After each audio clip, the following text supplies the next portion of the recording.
അസ്സലാമു അലൈക്കും. സുഹൃത്തുക്കളെ, ഞങ്ങളിന്നൊരു യാത്രയിലാണ്. പരിശുദ്ധമായ മക്ക ഹറമിൽ നിന്നും പ്രശസ്തമായ ജബലന്നൂറിലേക്കുള്ളൊരു യാത്ര.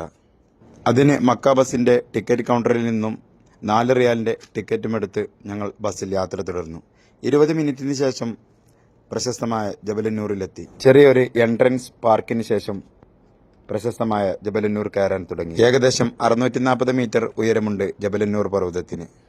1-2 മണിക്കൂർ എടുക്കും ഏകദേശം മുകളിലേക്ക് കയറിയെത്താൻ. മുകളിലേക്ക് കയറുന്നത് കുറച്ച് പ്രയാസമുള്ളതാണ്. പക്ഷേ വിശ്വാസികൾ നല്ല ഭക്തിയോടെയാണ് കയറുന്നത്.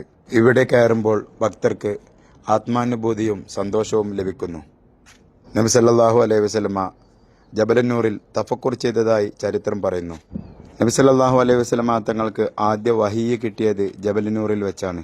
അതുകൊണ്ട് തന്നെ ഇസ്ലാമിക ചരിത്രത്തിൽ ജബലന്നൂറിന് വലിയ പ്രസക്തിയുണ്ട്. ജബലന്നൂറിൻ്റെ മുകളിലാണ് പ്രശസ്തമായ ഹിറ ഗുഹ സ്ഥിതി ചെയ്യുന്നത്. പ്രകാശത്തിൻ്റെ മല എന്നാണ് ജബലന്നൂർ എന്ന വാക്കിൻ്റെ മലയാള അർത്ഥം.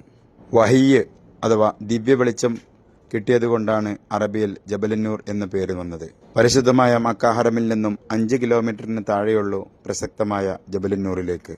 പ്രശസ്തമായ ജബലന്നൂരിൽ നിന്നും പരിശുദ്ധമായ മക്ക പട്ടണം കാണാൻ അതിമനോഹരമാണ്.